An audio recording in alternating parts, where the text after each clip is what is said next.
Good morning बच्चों, चलिए आइए हम लोग देख रहे थे संदेह जयशंकर प्रसाद की कथा। ये बहुत बहुत बहुत उम्दा किस्म की कहानी है। समझने में शायद समय लग सकता है, इसलिए वीडियो को बार बार देखिए, कहानी को बार बार पढ़िए। न समझ में आए तो लाइव क्लास से जुड़िए, पूछिए, या रेफरेंस बुक कहीं से मिलता है तो देखिए, क्योंकि रेफरेंस से बहुत कुछ इधर उधर की बातें रहती है। अगर वह भी ना समझ में आए तो पूछिए। तो हम लोग यहां तक चर्चा कर रहे थे, कहानी यहां तक बढ़ी थी। प्रसंग यह चल रहा था कि राम निहाल को श्यामा देख लेती है रोते हुए, किशोरी के माध्यम से। किशोरी हल्ला कर दे आ जाती है। श्यामा समझ जाती है कि जब पुरुष कोई रोता है या बड़े व्यक्ति जब रोते हैं तो कोई जरूर बड़ा कारण होता है, और उस कारण को बिना अच्छी तरह सुने समझे उस समस्या का निदान नहीं हो सकता है। इसीलिए श्यामा जो है किशोरी को वहां से हटा देती है काम के बहाने, और वह इत्मीनान से निश्चिंत होकर चटाई खींचकर बैठ जाती है राम निहाल की पूरी बात को ध्यान से सुनने के लिए। क्योंकि श्यामा जानती है कि जब किसी के मन में ऐसा विश्वास होता है कि वह उसकी बात को पूरे मन लगाकर ध्यान से सुनेगा, तभी वह दिल खोलकर बात करेगा। राम निहाल निश्चिंत हो गया। अब राम निहाल बोला। क्या बोला? बुक देखिए। राम निहाल कहने लगा दिल खोलकर, श्यामा, देखो यह एक सिद्धांत है कि जब भी कोई व्यक्ति एक्साइटेड होता है, भाव विभोर होता है, तो अपनी बात को समझाने के लिए पहले वह बैकग्राउंड तैयार करता है, एक एग्जाम्पल सेटअप करता है, और उस एग्जाम्पल के बैकग्राउंड में अपनी बात कहता है। हम लोग भी पढ़ाने के क्रम में देखो एग्जाम्पल देते हैं। इसे समझने के लिए पहले एक एग्जाम्पल समझ लो। सेम राम निहाल पहले एग्जाम्पल दे रहा है, उदाहरण। क्या? श्यामा, तुम्हारा कठोर व्रत, श्यामा के बारे में, कठोर व्रत, यानी यह व्रत के समान है। कैसा? बहुत कठोर। क्या? वैधव्य, यानी विधवा का जीवन। एक तो अकेला जीना बड़ा मुश्किल है इस जीवन में, कोई ना कोई तो सहारा चाहिए ही। इसीलिए कहा गया जिसका कोई नहीं उसका खुदा है यारो। खुदा के भरोसे जिंदगी जी लेते। तो राम निहाल श्यामा का ही उदाहरण दे करके कहता है कि श्यामा, तुम्हारा जो व्रत है, यानी तुम जो जिंदगी जी रही हो, बहुत कठिन जिंदगी है। क्यों? कि इस समाज में विधवा का जीवन कितना जीना कठिन होता है, यह मुझे मालूम है भाई। विधवा का जीवन कितना कठिन होता है पता है, और उस जीवन को तुम बड़े आनंद से जी रही हो, यह तो और समझ से बाहर है। वैधव्य का आदर्श, यानी विधवा होकर भी विधवा के लिए जो जीवन निर्धारित किया गया है, उसमें जीने के बावजूद भी अपने जीवन को खुशहाल बनाए हुए हो, यह तो कोई तुमसे कोई सीखे। देखकर मेरे हृदय में विश्वास हुआ, यानी एक विधवा के कठिन जीवन को बड़े आराम से आनंद पूर्वक जीते हुए तुम्हें देखकर राम निहाल को यह विश्वास हुआ। क्या? कि मनुष्य अपनी वासनाओं को दमन कर सकता है। विधवा का जीवन क्या है? जीवन की सारी खुशियां को त्याग देना और एक मुर्दे की तरह जीना। जीना है इसलिए जीना है बस। बोला हाँ, तुम्हारे जीवन को देखकर मुझे विश्वास हुआ, यानी राम निहाल को विश्वास हुआ कि मनुष्य अगर चाहे तो जीवन की सारी इच्छाओं को त्याग कर भी आनंद से खुशी खुशी जीवन व्यतीत कर सकता है। इसका एकदम परफेक्ट एग्जाम्पल श्यामा तुम हो। फिर देखो, मनुष्य अपनी वासनाओं का दमन कर सकता है। दमन मतलब त्याग सकता है, छोड़ सकता है। किंतु तुम्हारा अवलंब बड़ा दृढ़ है। यही जो आदमी जो करता है ना, अरे हम तो कर ही लेते लेकिन वो करने नहीं दिया, बस अपने को अच्छा दिखा दिया, हम तो कर लेते, वो करने नहीं दिया, ब्लेम उस पर ठोक दिया। यह जो आदमी की प्रवृत्ति है ना, सबसे बुरी नहीं है, गलत नहीं है, घिनौनी प्रवृत्ति है कि अपने को दोषी नहीं ठहराएगा कि उसमें कहीं कुछ कमी है, सारा का सारा दोष किसी दूसरे पर मढ़ देगा। राम निहाल वही करता है।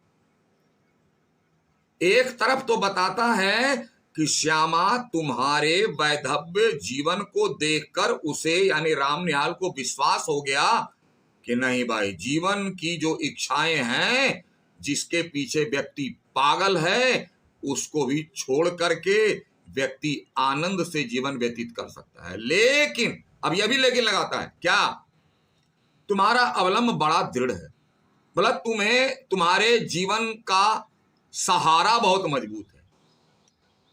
अवलंब मतलब जीने का सहारा, तुम्हारे जीने का सहारा बहुत मजबूत है। श्यामा चुपचाप सुन रही है, बोलने दो राम निहाल को जितना बोलना है। कौन सा सहारा भाई? राम निहाल ही बोल रहा है, तुम्हारे सामने बालकों का झुंड, घर में बहुत सारे बच्चे हैं, ये जो तुम्हारे घर में छोटे छोटे बच्चे हैं ना, इनका हंसता खेलता लड़ता झगड़ता है। यानी ये जो बच्चे हैं आपस में हंसते हैं, खेलते हैं, लड़ते हैं, झगड़ते हैं, इसमें तुम अपना दुख भूल गई हो। तुम्हें अपने विधवा होने का दुख का पता ही नहीं चल, और सबसे बड़ा सहारा है, क्योंकि बच्चों की हंसी खुशी, उनका उसका खेलना उछलना कूदना देख करके सब व्यक्ति अपना दुख भूल जाता है। राम निहाल कहता है भाई, तो तुम्हारे पास एक सहारा तो है, और वह भी कैसा सहारा। और देखिए क्या एग्जाम्पल देता है राम निहाल,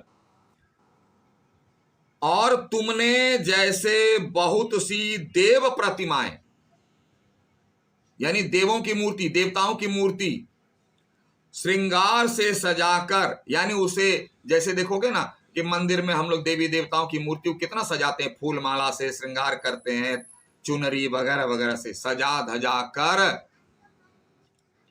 श्रृंगार से सजाकर हृदय की कोठरी में मंदिर को, कोठरी को मंदिर बना दिया। कल ही हम लोग तारापीठ गए थे, आप लोग भी जाते होंगे, कोई भी मंदिर चल जाओ, देखो एक होता है मुख्य मंदिर और उसके आसपास बहुत सारे देवी देवताओं के मंदिर होते हैं, अच्छा लगता है। तो राम निहाल कहता है कि श्यामा तुम तो विधवा का जीवन जी रही हो, लेकिन तुमको तो सबसे बड़ा सहारा है जीने का, क्या, ये छोटे छोटे बच्चे तुम्हारे घर में हंसते हैं, खेलते हैं, उछलते हैं, कूदते हैं, गाते हैं, बड़ा आनंद है, और इसे देखकर तुम अपना दुख भूल जाती हो। और तो और इन बच्चों के चेहरे को तुम उसी मंदिर के परिसर के समान बनाए हुए हो, जहां एक मंदिर है और उसके आसपास छोटे छोटे बहुत सारे मंदिर हैं, उसी प्रकार तुम अपने दिल में इन बच्चों की मूर्ति को अच्छी तरह सजा करके मन में अपने दिल को एक मंदिर के समान बना दिए, तो कौन नहीं जिएगा? वही कह रहा है, हृदय की कोठरी को मंदिर बना दिया, किंतु मुझको वह कहां मिला। अब जो है देख के श्यामा को बता, तुम्हारे पास तो ये बच्चे हैं, बहाने हैं, बच्चों को जो है तुम भगवान का रूप दे करके दिल में बसाए हुए हो, अपने दिल को मंदिर बनाए हुए हो, तुम विधवापन भूल गई हो, तुमको तो जीने का सहारा है। राम निहाल के पास क्या है? राम निहाल तो अकेला है। उसको भी तो जीने का सहारा चाहिए। अब आ रहा है अपनी बात पर रामनिया धीरे धीरे। किंतु मुझको वह कहां मिलता, यानी नहीं है। भारत के भिन्न भिन्न प्रदेशों में यानी हर जगह काम किया, छोटा मोटा व्यवसाय किया, बिजनेस किया, नौकरी और पेट पालने की सुविधाओं को खोजता हुआ नौकर था। हर जगह घूमा, हर जगह नौकरी की, छोटा मोटा बिजनेस किया, इसके घर उसके घर नौकरी नौकर बन के किया। और इसी क्रम में करते करते जब आपके घर में नौकर बन के आया, खोजता हुआ जब तुम्हारे घर में आया, तो मुझे विश्वास हुआ कि मैंने घर पाया। घर पाया मतलब घर के जैसा सम्मान पाया, प्यार पाया। यानी श्यामा का घर रामनिहाल को बहुत अच्छा लगा। मैं जब से संसार को जानने लगा, यानी संसार की बातों को जब से समझने लगा, रामनिहाल कह रहा है, तभी से मैं ग्रहहीन था, मतलब मेरे पास घर नहीं। यानी जब से वह होश संभाला तब से उसके पास घर नहीं, यानी माँ बाप का पता नहीं, घर द्वार का ठिकाना नहीं। एक खाना बदोश की तरह इधर उधर भटकता था, नौकरी करता था, खाता था, कोई दिया तो खाया। जब बड़ा हुआ तो नौकर बन के घर में काम करना शुरू किया। मेरा संदूक यानी छोटा सा बक्सा और ये थोड़े से सामान, जो भी बक्से में थोड़ा सामान है, कपड़ा वगैरह, जो मेरे उत्तराधिकार का अंश था। यानी मेरे बाद यही ना, मैं मर जाऊंगा तो ये कोई ले लेगा, फेंक देगा। मेरा जीवन और ये छोटा सा बक्सा और इसमें जो सामान है, उत्तराधिकार मतलब मेरे मरने के बाद किसको क्या मिलेगा, ये छोटा सा बक्सा मिलेगा, उसमें जो कपड़े हैं।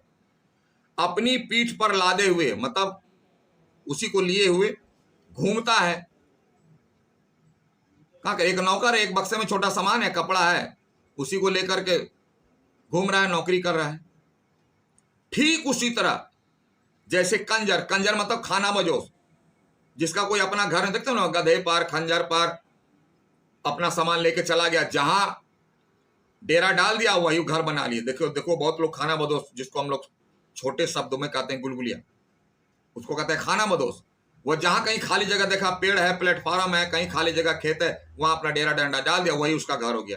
फिर कुछ दिन फिर चल दिया, उसी को बोलते हैं कंजर। अपनी गृहस्थी टट्टू पर लादे हुए घूमता है। टट्टू गधा घोड़ा, घोड़ा तो नहीं होता है, गधा खच्चर होता है, उस पर लाद करके पूरा सामान लाद दिया, वही उसका रेलगाड़ी, वही उसका एरोप्लेन, वही उसका टोटो, वही ऑटो लाद के चल दिया, जहां देखा वहीं रह गया। ना उसे घर का ठिकाना, ना कुछ नहीं। रामनिहाल अपने बारे में कह रहा है। ठीक है, तो फिर इसके बाद हम लोग अगले क्लास में देखेंगे। तब तक के लिए thank you, have a nice day.